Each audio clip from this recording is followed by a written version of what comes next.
Hey everybody, this is Mark Vogel, and here is my analysis on one of my previous grad courses and how it measures up to the QM rubric presented to us in Module 3. The course I chose to analyze is ACTE 630, Current Technology for Online Instruction, and this course was also through Millersville, and it was also taught by Ollie as well. Before I begin analyzing and comparing the course to the QM rubric, I just wanted to say how beneficial it was looking back on a grad course and revisiting information I had learned a few months ago. I think students, including ourselves as teachers, often get caught up in just trying to get through a course, and we sometimes go through the motions to get to the grade we want and the finished product. One of the benefits to online courses, and I've actually experienced this already myself, is that students have the ability to revisit and even add to projects they have created in the past. I have already revisited presentations I created in Google Slides, videos I created and uploaded to YouTube, blog posts, and many Word documents as well. This is a great ability for lifelong learners, which we all take pride in, as we are continuing to change and learn new information, and our thoughts and opinions are constantly changing, which I think we also shared at the beginning of this course, how our thoughts have changed from the beginning of the endorsement program to where they are right now. And I also think reflection is something we should just not only do in our grad courses and school, but even in our everyday lives. For example, I go to the gym a lot, and I think it's important I can look back at my workouts and say this was a good thing I did, or what can I change to hopefully get better in the future. What I really like about the Millersville courses I've gotten used to now is the layout of D2L and how the classes work. I think they are very user-friendly. Just if you look at the course homepage here, you have information on the professor here, current announcements and updates that are just right in your face there, kind of, so you can see them. Then just your course info on the side. In the QM standard course overview and introduction, it's nice here how Ollie kind of gives us some information about himself, ways to contact him. There are many ways to get in touch with him. And I also really like how he included his blog here as well, if we want to follow him about educational things that he is posting about, which is really neat. When you come to resource here then and look at course home, under the content here, and again the first QM standard is course overview, and right here Ollie has in his table of contents the course overview, and it just kind of gives you the groundwork, and this is great because it kind of gets the students to know what they're going to be doing, what the course is going to involve here. Back in the table of contents, he also has the due dates. This is black and white right here. We talk about having clear expectations so the students know what to expect. This is something that really helps me as a student, so I know when my assignments are due, when we're going to be learning which module.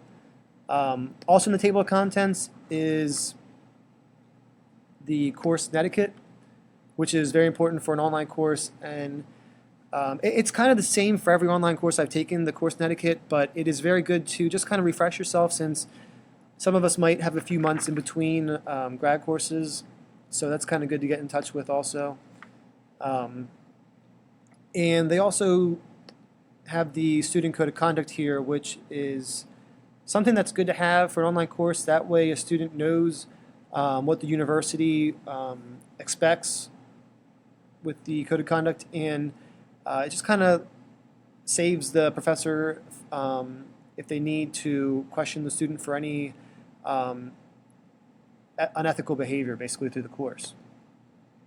And finally, the last thing I wanted to speak about for the course overview and introduction is the syllabus that Ollie attaches to the course. And this is very clear what he's expecting. Again, it has ways to contact him. It gives you a short little description of the course, what to expect.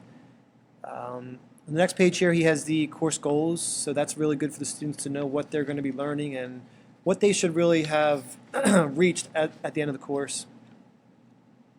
And this is very clear. So now, I think this is very important, no matter what course you're teaching, whether it's online or face-to-face, to really kind of show the students where the grades, where the points over here are going to fall, so they know how important the assignments are, when they're due, what's expected of them.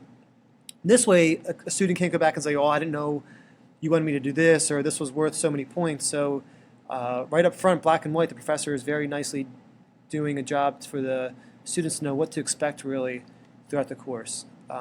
Also, Ali attached basically his grading criteria, so the way he grades. Right here he says how discussions are worth 3 points. You'll earn 3 points, but you can earn up to 5 points for going on the minimum expectations. And then he also talks about late assignments too, so the students know where that falls as well. After the course overview and introduction, next is the learning objectives. And as I mentioned here, Ali mentions the course goals, which is very good for the students to know. And as you can see, Ali's using words such as analyze, demonstrate, develop. And these are types of words where students are really creating things. In an online course, we want the students to collaborate, really dive in and guide their own learning, create things using multimedia, Web 2.0 tools. So he's really using good descriptors here. And if you go back to the course, some table of contents here, if he does this for every module, so you go to module and then the overview. Again, this also has objectives, what you're going to be able to achieve after studying each module. Third standard for the QM rubric is assessment and measurement. So what I have pulled up here is again the syllabus, and it's again black and white. The students know exactly what Ali expects from them.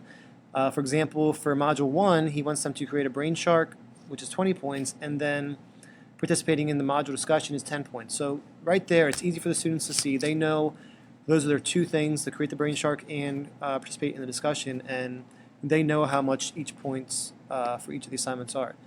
Now, if I go back in here to assessment under grades, again, it has all the grades that the students are receiving, and also very important in assessment is providing feedback and meaningful feedback, not just saying you did a nice job, but Ali's really telling us what we did well, where we can look to improve, and it's not just a few words. He's really going into detail, showing us how we did and ways to really improve for the future.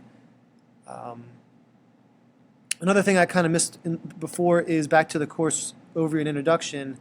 In the first module here, Ali posts a video for the students to watch, and here it goes right into his introduction. So we got to kind of learn a little bit about himself and his family, which is really neat to kind of, in an online course, it's hard to kind of really get to learn about people, but this was a great way to, for him to just kind of explain what he's interested in and tell us about his family.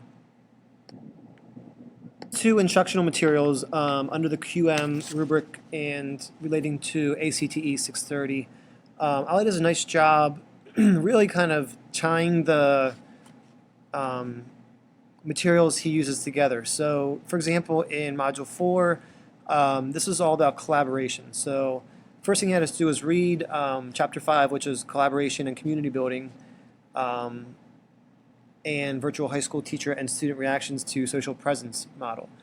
So after reading Chapter 5, then he gave us links here with 36 tools for collaboration. So this link is great because he gives a variety of different links we can use, different tools here, and then he asks us to pick 2 different tools, and it was kind of cool because he had every student use 2 different tools rather than maybe everybody using the same 2 things. People might see that maybe Google Docs is really popular. They might all want to go after that one.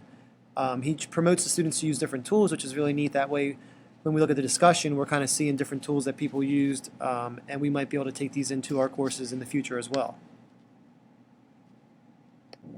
Throughout the courses, it really seems like a lot of the materials are in there for benefit and not just to have an abundance of extra resources in there. And also here we had to create a screencast, a matic for the project here for our presentation. And he actually incorporated a video here showing us, if we've never used screencast schematic, how to create a video there as well, which is very beneficial. The fifth standard on the QM rubric is learner interaction and engagement. Right away in this course, any discussion we have, we are expected to make an initial post and then respond to two of our classmates, which really kind of gets us working together and collaborating with our peers. And this is really a great way to learn, because rather than the professor or the teacher just kind of giving you a post and you have to respond to what they think, it lets us kind of use our own opinions and thoughts.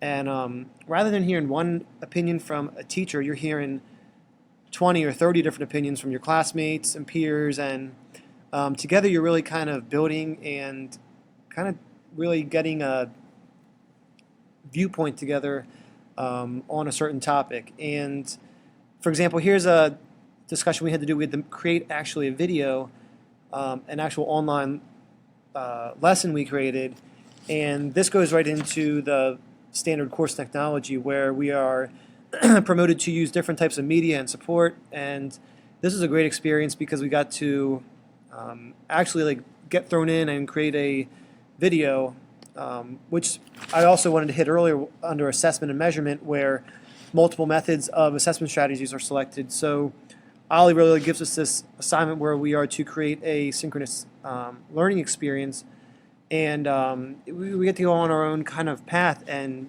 relate it to whatever content we're teaching.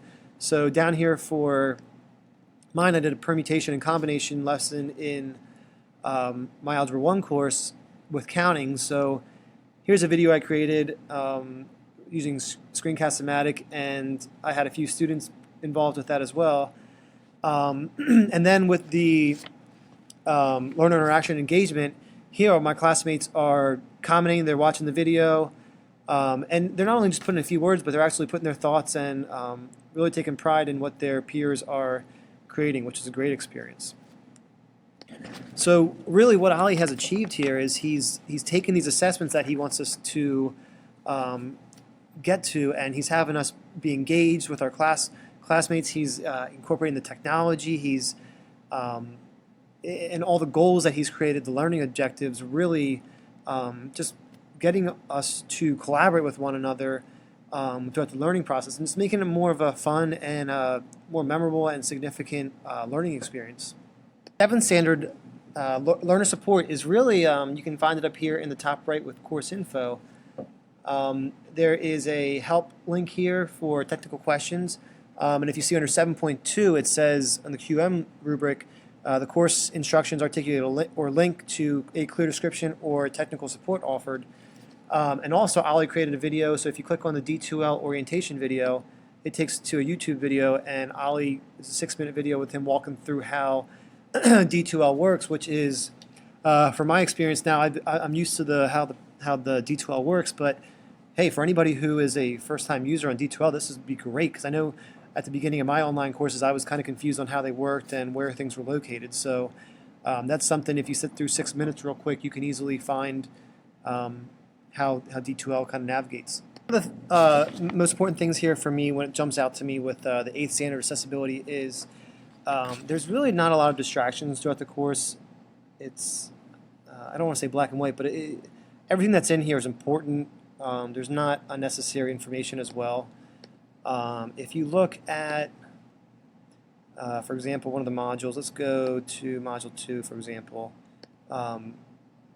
He has, so Ollie he has reading, he has videos for us to watch as well, and it really helps you for students that learn in different ways, whether it's they can go read a book or watch videos. So it's also beneficial because say they want to watch a video once and they go do an assignment and they have to go back and watch it again. Well, here they are listed again for the students to just kind of revisit whenever they need to. Overall, I think this course really fits the QM rubric very well, and moving forward, some things I learned, I think I'll do a good job with course overview and introduction. One question I have is really with the assessments. I'm used to giving like a math test where it's so many questions. Well, here I'm going to be having students create things, so it might be a little bit different for me to grade. I think engaging students is something that I take pride in, but so things I need to consider are making accommodations for students and also allowing students to kind of have their own choice, where Ollie allowed us to kind of pick whatever topic we want for certain assignments. So those are two things I kind of want to work on, and I'm really looking forward to the inclement weather unit. Thank you for watching my presentation.